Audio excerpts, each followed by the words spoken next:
নমস্কার বন্ধুরা, mister and Mrs cooking আর্টে তোমাদের সকলকে জানাই আরো একবার স্বাগত। আজকে চলে এসেছি দুর্দান্ত স্বাদের রেসিপি নিয়ে। বাইরে কিন্তু এখন হালকা হালকা গরম পড়ে গেছে, আর এই গরমে কিন্তু লাউ শরীরকে ঠান্ডা করে। আজকের রেসিপি লাউ দিয়ে কিন্তু একদম ইউনিক আর দুর্দান্ত স্বাদে। আশা করছি তোমরা সকলে ভিডিওটার সাথে থাকবে। আর আজকের রেসিপিটা সম্পূর্ণ নিরামিষ, পেঁয়াজ রসুন ছাড়া, কোনো রকম কাজু বা খোয়া ক্ষীর কিচ্ছু ব্যবহার করা হচ্ছে না, কিন্তু স্বাদ হবে একদম দোকানের মতো। আজকে দোকানের মতো সেরকম স্পাইসি আর অসাধারণ স্বাদে আজকের রেসিপিটা তোমাদের সঙ্গে শেয়ার করব। চলো দেখে নাও আজকের রেসিপি লাউ দিয়ে এরকম অসাধারণ আর দুর্দান্ত স্বাদে একটা সহজ রেসিপি। সাথে থাকো, আশা করছি ভালো লাগবে। আর যারা নতুন বন্ধু হচ্ছে এখনো পর্যন্ত সাবস্ক্রাইব করনি, তাড়াতাড়ি করে সাবস্ক্রাইব করে নিও। পাশে থাকা বেল আইকনটা ক্লিক করতে একদম ভুলো না। তোমরা দেখছো Mr and Mrs cooking art. এখানে নিয়ে নিয়েছি গ্রেট করা লাউ, সেটা হাফ লাউটা আমি এখানে ব্যবহার করেছি। নিয়ে নিয়েছি দুটো বড় সাইজের টমেটো, আর নিয়ে নিয়েছি টক দই। টক দইটাকে ভালো করে আমরা ফাটিয়ে নিয়েছি। নিয়ে নিয়েছি এখানে আদা আর গোলমরিচ, সেটাকে আমি একটু গুঁড়ো করে নিয়েছি। এরপর আমি একটা কড়ার মধ্যে জল বসিয়ে দিয়ে এখানে দিয়ে দিচ্ছি লাউগুলো। গ্রেট করা লাউগুলোকে আমরা একটু খুব ভালো করে ভাপিয়ে নেব। আগে দিয়ে দিয়েছি সামান্য পরিমাণে নুন, এছাড়া আর কিছু দিচ্ছি না। এটাকে আমরা ঢাকা দিয়ে কিছুক্ষণ ভালো করে হতে দেবো, যাতে খুব ভালো করে লাউগুলো সেদ্ধ হয়ে যায়। এরপর আমরা লাউগুলো হয়ে যাওয়ার পরে এটাকে ভালো করে ছেঁকে তুলে নেব, যাতে লাউগুলোতে জলটা বেশি না থাকে। আমরা এটাকে ছেঁকে একটা বড় ছাঁকনি নিয়েছি আর তার মধ্যে রেখে দিচ্ছি। লাউগুলো আমরা ছাঁকনিতে এইভাবে তুলে নিচ্ছি, আর আমরা ছাঁকনিটা ধরে এইভাবে রেখে দেবো যাতে জলটা ভালো করে ঝরে যায়। এরপরে আমি এখানে নিয়ে নিচ্ছি বেসন। এখানে আমি যেহেতু ছোট চামচ ব্যবহার করেছি, তাই 4 চামচ মতো বেসন এখানে ব্যবহার করছি। আর যদি আপনারা বড় চামচ ব্যবহার করেন তাহলে 2 চামচ নিতে হবে। নিয়ে নিয়েছি এখানে গরম মশলার গুঁড়ো। গরম মশলার গুঁড়োটা দেওয়ার পরে দিয়ে দিচ্ছি Kashmiri red chilli powder. Kashmiri red chilli পাউডারটা এখানে সম্পূর্ণ অপশনাল, আপনারা না চাইলে এটা নাও দিতে পারেন। আর এর মধ্যে আমরা এখানে ব্যবহার করব গোলমরিচ। এখানে গোলমরিচটাকে আমি গুঁড়ো করে নিয়েছি, আপনারা মার্কেটের কেনা গোলমরিচ ব্যবহার করতে পারেন। দিয়ে দিলাম সামান্য পরিমাণে আদা। সমস্তটা দেওয়ার পরে এর মধ্যে দিয়ে দিচ্ছি আমরা এখানে 1 চামচ মতো কর্নফ্লাওয়ার, দিয়ে দিচ্ছি এখানে 1 চামচ সুজি। এরপরে আমরা দিয়ে দিচ্ছি হলুদ, যাতে কালারটা খুব সুন্দর আসে। হলুদটাকে দিয়ে দেওয়ার পরে দিয়ে দিচ্ছি সামান্য নুন, আর দিয়ে দিলাম সামান্য চিনি। এখানে আমি যেহেতু গোলমরিচ ব্যবহার করেছি তাই কাঁচা লঙ্কার ব্যবহার করিনি, আপনারা চাইলে এর মধ্যে কাঁচা লঙ্কার ব্যবহার করতে পারেন। লাউগুলো থেকে জলটা ঝরে যাওয়ার পরে আমরা এর মধ্যে মেখে নিচ্ছি। আমি যেহেতু অল্প পরিমাণে করছি, আপনারা বেশি লাউ নিলে তাহলে এখানে পরিমাণটা একটু বাড়িয়ে দেবেন। আমি যেহেতু হাফ লাউ দিয়ে এখানে এটা করছি। আর এইভাবে লাউগুলোকে কিন্তু মেখে নিতে হবে। লাউয়ের মধ্যে যে জলটা রয়েছে সেটা দিয়েই এটা মাখা হয়ে যাবে, আর এর মধ্যে এক্সট্রা কোনো জল লাগবে না। যদি আপনাদের মাখতে গিয়ে মনে করেন যে একটু শক্ত রয়েছে, তাহলে এর মধ্যে সামান্য একটু জল মিশিয়ে নিয়ে তারপরে মেখে নিতে পারেন। আমরা হাতের মধ্যে সামান্য পরিমাণে একটু তেল মাখিয়ে নিয়ে এটাকে ভালো করে ছোট ছোট বল আকারে রেডি করে নিচ্ছি। আর এই বল আকারে রেডি করার সময় মনে রাখবেন যাতে এই যে ব্যাটারটা সেটা যাতে বেশি শক্তও না হয়ে যায়, বেশি নরমও না হয়ে যায়। বেশি শক্ত হয়ে গেলে এর মধ্যে গ্রেভিটা কিন্তু ঢুকবে না। আমরা এইভাবে ছোট ছোট বল আকারে এটা গড়ে নিচ্ছি। আর এইভাবে গড়ে নেওয়ার পরে প্রত্যেকটা রেডি করে নিয়ে আমরা এখানে রেডি করে নিচ্ছি। আর যেহেতু এখানে হাফ লাউ নিয়েছিলাম, মোটামুটি এখানে 200 গ্রাম মতো লাউ কোরানো ছিল। আর তার থেকে 10 থেকে 12টা এরকম ছোট ছোট বল আকারে আমরা রেডি করে নিয়েছি। এরপরে আমরা তেলটা বসিয়ে দিয়েছিলাম। তেলটা যখন হালকা গরম হয়ে যাবে, খুব বেশি গরম হলে কিন্তু দিলে ওপরটাই ভালোভাবে লালচে হয়ে যাবে, ভেতরটা কাঁচা থেকে যাবে। মিডিয়াম গরম হলে এটাকে আমরা দিয়ে ভালো করে উল্টে পাল্টে লালচে করে ভেজে নেব। আর এইভাবে মিনি যে লাউ বলগুলো আমরা এখানে যেগুলো লাউয়ের বলগুলো বানাচ্ছি বানাচ্ছি সেগুলো কিন্তু এরকম হালকা আঁচে আর উল্টে পাল্টে ভালো করে লালচে করে ভেজে নিতে হবে। একেবারে যদি আমরা গরম জোরে দিয়ে দিই গ্যাসটাকে, তাহলে ওপরেরটা লালচে হয়ে যাবে, ভেতরেগুলো কাঁচা থাকবে। দেখতেই পাচ্ছেন আমরা কিন্তু লালচে করে ভেজে নিয়েছি, আর ভেজে নিয়ে এটাকে তেল থেকে এইভাবে ঝরিয়ে তুলে নিচ্ছি। তেল থেকে ঝরিয়ে তুলে নেওয়ার পরে সমস্ত যে লাউয়ের বলগুলো সেগুলো আমরা একটা পাত্রের মধ্যে রেখে দিচ্ছি। আর এরপরে আমরা যে কড়াইয়ের মধ্যে যে তেলটা ব্যবহার করেছিলাম সেই তেলের মধ্যেই আমরা নিয়ে নিয়েছি আলু। আলুগুলোকে এখানে আমরা ভেজে নিচ্ছি। আর আলুগুলো ভাজার সময় আমরা কিন্তু এর মধ্যে কোনো কিছুই ব্যবহার করিনি। এর মধ্যে আমরা কিন্তু আলুগুলো ভাজার সময় কোনো রকম আমি হলুদ ব্যবহার করিনি। এরপরে আমরা আলুগুলোকে ভেজে এইভাবে লালচে করে নিয়ে তুলে নিচ্ছি। লালচে করে নিয়ে তুলে নিলে তাহলে আলুগুলো একটু লালচে করে ভাজলে এর টেস্টটা ভালো আসবে। এরপরে এটাকে তেল থেকে ঝরিয়ে নিয়ে আমরা একটা পাত্রের মধ্যে রেখে দিলাম। আর তেলটা কমিয়ে আমি এখানে 1 চামচ মতো তেল ব্যবহার করেছি। আর এর মধ্যে দিয়ে দিচ্ছি গোটা গরম মশলা, গোটা গরম মশলা আর তেজপাতা। এটাকে দিয়ে আমি ভালো করে একটু নাড়িয়ে নেব। আর এর মধ্যে কিন্তু আমি 1 চামচ তেলেরই ব্যবহার করেছি। তেল বেশি দিলে কিন্তু রান্নার টেস্ট ভালো আসবে এরকম কোনো ব্যাপার নেই।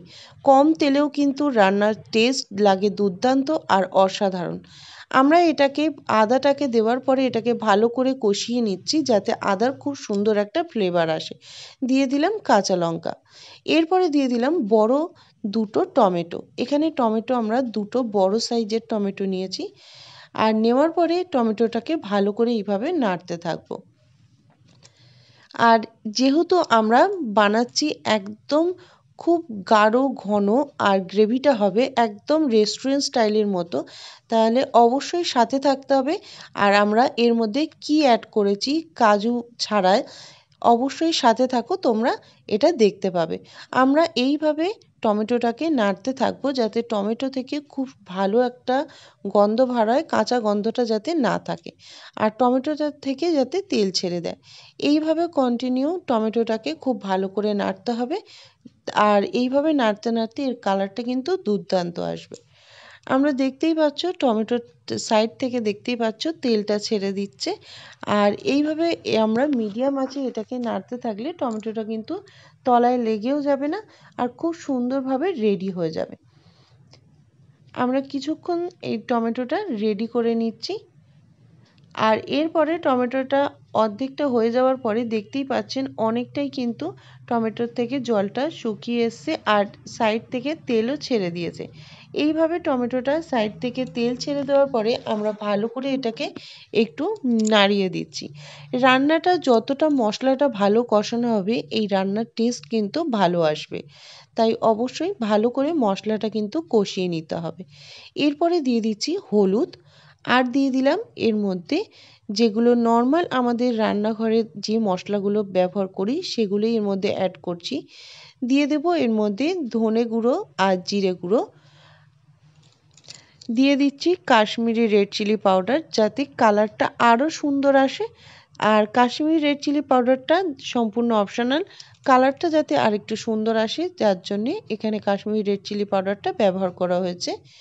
আর হলুদ, কাশ্মীরি রেড চিলি পাউডার, ধনে গুঁড়ো আর জিরে গুঁড়োটাকে আমরা এর মধ্যে দিয়ে দিচ্ছি। মশলাগুলো আমরা অ্যাড করে নিচ্ছি। আর অ্যাড করে নেওয়ার পরে মশলাগুলো দিয়ে দেওয়ার পরে আমরা এটাকে খুব ভালো করে কিন্তু নাড়িয়ে দেব। আমরা এখানে ধনে গুঁড়োটাও অ্যাড করে দিলাম। আর ধনে গুঁড়োটাকে অ্যাড করে দেওয়ার পরে আমরা মশলাটা এই টমেটোটার সাথে খুব ভালো করে মেশাতে থাকবো যাতে খুব ভালোভাবে টমেটোটার সাথে মশলাগুলো মিশে যায় আর খুব সুন্দর একটা গন্ধও বার হয়। যেহেতু এই রান্নাটা সম্পূর্ণ নিরামিষ, তোমরা কিন্তু এইভাবে গ্রেভিটা তৈরি করে তোমরা এটা আলুর দম বা যদি ডিমের কোনো কারি করো, এই গ্রেভিটা কিন্তু অবশ্যই এইভাবে রেডি করে ব্যবহার করতে পারো। এই গ্রেভিটা কিন্তু তাতেও ভালো লাগবে, বা তোমরা যদি পনির রান্না করো তাতেও কিন্তু ভালো লাগবে। এইভাবে আমরা এটাকে খুব ভালো করে নাড়িয়ে নিচ্ছি। আর মশলাটাকে খুব ভালো করে কষিয়ে নেওয়ার পরে দেখবেন মশলাটা থেকে একদম তেল ছেড়ে দিয়েছে। দেখুন কড়া থেকে যখন টমেটোটা এইভাবে উঠে আসবে তখন ভাববেন যে টমেটোর যে পেস্টটা আমরা এখানে রেডি করেছিলাম সেটা খুব ভালোভাবে হয়ে গেছে। তাই এটাকে আগে খুব ভালো করে নাড়িয়ে নিতে হবে আর দেখতে হবে যাতে কড়া থেকে খুব ভালো করে উঠে আসে।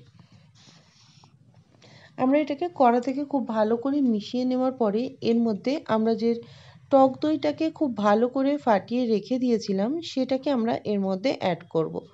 টক দইটা আমরা খুব ভালো করে ফাটিয়ে এর মধ্যে রেখে দিয়েছিলাম আর এটাকে আমরা অ্যাড করে দিলাম। দইটা অ্যাড করার সময় অবশ্যই মনে করে রাখবেন গ্যাসের আঁচটাকে একদম লোতে দিয়ে দেবেন যাতে দইটা ফেটে না যায়। যদি দইটা হাই ফ্লেমে থাকে তাহলে দইটা কিন্তু ফেটে যাবে। এইভাবে দইটাকে দেওয়ার পরে আমরা খুব ভালো করে এটাকে নাড়তে থাকবো আর দইটা থেকেও দেখবেন খুব সুন্দরভাবে তেল ছেড়ে দিয়েছে আর খুব ভালোভাবে কিন্তু গ্রেভিটা রেডি হয়ে যাবে। তাই দইটাকেও আমরা খুব ভালো করে এখানে মেশাতে থাকবো। দইটাকে খুব ভালো করে মিশিয়ে দেওয়ার পরে এর মধ্যে দিয়ে দিলাম স্বাদ মতো নুন। যেহেতু এখানে আমি আগে বড়াতে নুনগুলো দিয়ে রেখে দিয়েছিলাম তাই অবশ্যই এখানে স্বাদ মতো নুনটা অ্যাড করবেন। দই আর নুনটাকে অ্যাড করার পরে দিয়ে দিচ্ছি এর মধ্যে চিনি যাতে খুব সুন্দর আরও সুন্দর কালারটা আসে। আর যেহেতু এখানে নিরামিষ রান্না তাই অল্প পরিমাণে এখানে চিনিটা অ্যাড করলে টেস্টটা অনেক ভালো আসবে। এটাকে ভালো করে মিশিয়ে দেওয়ার পরে দেখতেই পাচ্ছেন এখান থেকে অলরেডি তেল ছাড়তে আরম্ভ করে দিয়েছে আর আমরা ঢাকা দিয়ে 2 থেকে 3 মিনিট এটাকে লো আঁচে ভালো করে ফুটতে দেবো। লো আঁচে ভালো করে রেখে দেওয়ার পরে গ্রেভিটা আপনারা শুধু একবার দেখুন। দেখতে কিন্তু যেমন অসাধারণ, এটা বাড়িতে আপনারা ট্রাই করলে বুঝতে পারবেন কতটা সুন্দর হয়েছে। দেখেই বুঝতে পারছেন গ্রেভিটা থেকে খুব সুন্দর তেল ছেড়ে দিয়েছে আর এখানে তেল কিন্তু আমি নিয়েছিলাম 1 চামচ। এইভাবে কষিয়ে নেওয়ার পরে গ্রেভিটা আরও ভালো করে আমরা একটু কষিয়ে নেব 3 থেকে 4 মিনিট। গ্রেভিটা ভালো করে কষিয়ে নেওয়ার পরে আমরা এখানে খুব ভালো করে এটাকে লো টু মিডিয়াম আঁচে দিয়ে আবারও 2 থেকে 3 মিনিট এটাকে কষাতে থাকবো। গ্রেভিটা খুব ভালো করে আমরা এখানে কষিয়ে নিয়েছি আর দেখতেই পাচ্ছেন কত সুন্দর একটা কালার এসছে। এরপরে আমরা দিয়ে দিচ্ছি আলুগুলো। যে আলুগুলো আমরা ভেজে রেখে দিয়েছিলাম সেই আলুগুলো আমরা এর মধ্যে দিয়ে নিলাম আর দিয়ে নেওয়ার পরে আলুগুলোকে খুব ভালো করে নাড়তে থাকবো। আলুগুলো ভাজার সময় কিন্তু এখানে হাফ কুক হয়ে গেছিলো আর এটা নাড়তে নাড়তে কিন্তু অলরেডি নরম হয়ে যাবে। এরপরে আমরা এর মধ্যে জল ঢেলে দিলাম আর জলটাকে ঢেলে দেওয়ার পরে এটাকে আবারও খুব ভালো করে মিশিয়ে দিচ্ছি যাতে খুব সুন্দরভাবে আলুগুলো একটু নরম হয়ে যায়। আর এইভাবে আমরা আলুগুলোকে দিয়ে দেওয়ার পরে এটাকে কিছুক্ষণের জন্য হতে দেব খুব ভালোভাবে। আলুগুলো যতক্ষণে হচ্ছে পুরোপুরি আমরা একটু ঢাকা দিয়ে এটাকে একদম লো টু মিডিয়াম আছে এটাকে রেখে দেব আর এইভাবে আমরা কিছুক্ষণ আলুগুলোকে সম্পূর্ণ সেদ্ধ করে নেব। সম্পূর্ণ আলুগুলো সেদ্ধ হয়ে যাওয়ার পরে গ্রেভির কালারটা দেখুন আর আলুগুলো কিন্তু একদম সেদ্ধ হয়ে গেছে আর এর থেকে খুব ভালোভাবে কিন্তু তেল ছেড়ে দিয়েছে, তার মানে গ্রেভিটা আমাদের খুব ভালোভাবে কিন্তু এখানে রেডি হয়ে গেছে। আর এইভাবে আমরা আরও 1 থেকে 2 মিনিট খুব ভালো করে নাড়িয়ে নেব। আলুগুলো আমি চেক করে দেখে নিচ্ছি, দেখতেই পাচ্ছেন আলুগুলো কিন্তু সেদ্ধ হয়ে গেছে। এরপরে আলুগুলো সেদ্ধ হয়ে যাওয়ার পরে আমরা এর মধ্যে দিয়ে দেব গোলমরিচের গুঁড়ো আর দিয়ে দেব এর মধ্যে আমচুর পাউডার। গোলমরিচের গুঁড়োটা আমি এখানে ব্যবহার করেছি আর এর মধ্যে দিয়ে দিচ্ছি আমচুর পাউডার। গোলমরিচের গুঁড়ো আর আমচুর পাউডারটাকে দেওয়ার পরে এটাকে একটু ভালো করে মিশিয়ে দিতে হবে। আর এতে কিন্তু আমি একদম ছোট চামচের হাফ চামচ আমচুর পাউডার ব্যবহার করেছি। দেওয়ার পরে এটাকে খুব ভালো করে মিশিয়ে দিলাম আর মিশিয়ে দিয়ে আমরা গ্রেভিটাকে একটু হতে দেবো।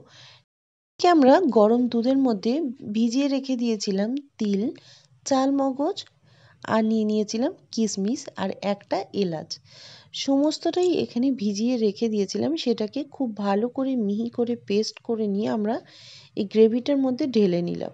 এটা একদম মিহি পেস্ট হতে হবে আর যেহেতু আমি গরম দুধের মধ্যে এটাকে ভিজিয়ে রেখে দিয়েছিলাম এর একদম গন্ধ আর ফ্লেভারটা অসাধারণ কিন্তু বার হবে। আমি এখানে ঘন দুধ নিয়েছি, আপনারা যদি লিকুইড দুধ না থাকে আমল দুধ তাহলে গুলে এটাকে ভিজিয়ে রাখতে পারেন। এইভাবে এটাকে ভালো করে আমরা মিশিয়ে দিচ্ছি, এতে টেস্টটা অসাধারণ আসবে আর গন্ধটাও কিন্তু দুর্দান্ত বার হয়েছে। এরপরে এটাকে খুব ভালো করে মিশিয়ে দিচ্ছি, আর এইভাবে আমরা মিশিয়ে দেওয়ার পরে এটাকে ভালো করে নাড়িয়ে কিছুক্ষণ আরও ফুটিয়ে নেব। এর থেকে কি হবে, তেল ছেড়ে দেবে, এই গ্রেভিটা কিন্তু একদম রেডি হয়ে যাবে। আমরা এটাকে একদম লো টু মিডিয়াম আঁচে রেখে ভালো করে হতে দেব, কারণ এর মধ্যে আমরা কিন্তু বেশি জলের ব্যবহার করছি না। আর উপর থেকে দিয়ে দিচ্ছি ড্রাই রোস্ট করা কাসুরি মেথি। কাসুরি মেথিটাকে দেওয়ার পরে এটার গন্ধটা কিন্তু আরও সুন্দর আসবে। এইভাবে কসুরি মেথিটাকে দিয়ে আমরা ভালো করে নাড়িয়ে চাড়িয়ে এটাকে আবারও কিছুক্ষণ হতে দেব, কারণ আমরা যেহেতু এই মুহূর্তে আমরা দুধটা দিয়েছি, দুধটা থেকেও কিন্তু খুব সুন্দরভাবে এই গ্রেভিটার সাথে মিশে গিয়ে তেল ছেড়ে দেবে। আর এখানে তিল আর চালমগজ থাকায় এটা কিন্তু খুব ভালো করে গ্রেভিটা ঘন হবে, একদম দোকানের মতো কিন্তু তোমরা টেস্টটা পাবে। এটাকে ঢাকা দিয়ে আমরা কিছুক্ষণ হতে দিচ্ছি, আর ঢাকাটা দেওয়ার পরে ঢাকাটা খুলে আমরা দেখে নিচ্ছি। দেখো, এবার তোমরা দেখো গ্রেভিটা কিন্তু অসাধারণ হয়েছে। এই গ্রেভিটার সাথে আমরা এরপরে এটাকে আবারও 2 থেকে 3 মিনিট একটু ভালো করে মিশিয়ে দিলাম। আর মিশিয়ে দেওয়ার পরে এখানে যে আমরা লাউয়ের যে বলসগুলো রেডি করে রেখে দিয়েছিলাম, সেইগুলো আমরা এর মধ্যে দিয়ে দেব। এইগুলোকে আমরা এর মধ্যে দিয়ে খুব ভালো করে মেশাতে থাকবো। আর এটাকে মিশিয়ে দেওয়ার পরে 1 থেকে 2 মিনিট এটাকে একটু ফুটিয়ে নেব। লাউয়ের বলগুলো 1 থেকে 2 মিনিট আমরা ফুটিয়ে নেব। তার আগে ওপর থেকে দিয়ে দিচ্ছি গরম মশলার গুঁড়ো আর দিয়ে দিলাম ঘি। ঘি আর গরম মশলার গুঁড়োটাকে দেওয়ার পরে এটাকে 1 থেকে 2 মিনিট ফুটিয়ে আমরা গ্যাসটাকে অফ করে এটাকে একটু রেখে দেব স্ট্যান্ডিং টাইমে। আমরা ঘিটাকেও দিয়ে দিয়েছি, দেওয়ার পরে এটাকে একটু মিশিয়ে দিচ্ছি। ভালো করে মিশিয়ে দেওয়ার পরে এটাকে ঢাকা দিয়ে স্ট্যান্ডিং টাইমে রেখে দিচ্ছি।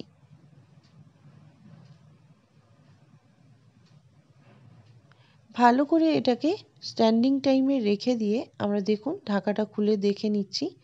খুব সুন্দরভাবে কিন্তু এটা রেডি হয়ে গেছে, আর খেতে কিন্তু দুর্দান্ত হয়।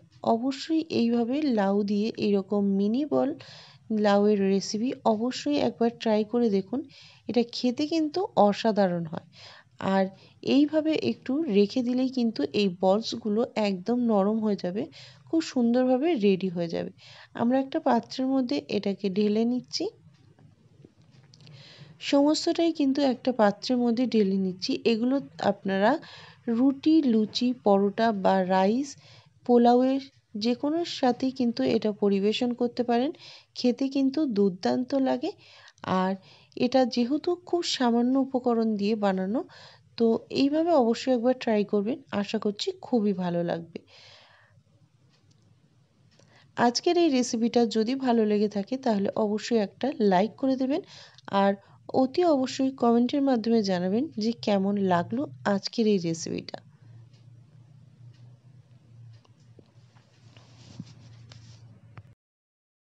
তাহলে রেডি হয়ে গেল দুর্দান্ত স্বাদে আজকের লাউয়ের রেসিপি। আশা করছি তোমরা বাড়িতে ট্রাই করো, অবশ্যই ভালো লাগবে আর খেতে কিন্তু দুর্দান্ত হয়। তো যারা এতক্ষণ পর্যন্ত এই ভিডিওটার সাথে থাকলে তাদেরকে অসংখ্য ধন্যবাদ। যারা এখনো পর্যন্ত সাবস্ক্রাইব করনি তাড়াতাড়ি করে সাবস্ক্রাইব করে নাও, আর পাশে থাকা বেল আইকনটা ক্লিক করতে একদম ভুলো না, কারণ আমার নতুন নতুন রেসিপি আসলে সবার আগে আপডেট তোমাদের কাছে পৌঁছে যাবে। যারা সাবস্ক্রাইব করে রেখে দিয়েছো, এতদিন সাথে রয়েছে, তাদেরকে আবারও অসংখ্য ধন্যবাদ। আজকের মতো রেসিপি এই পর্যন্তই, আবারও ফিরে আসবো নতুন কোনো রেসিপি নিয়ে। আর তোমরা দেখছিলে মিস্টার অ্যান্ড মিসেস কুকিং আর চ্যানেলের পক্ষ থেকে।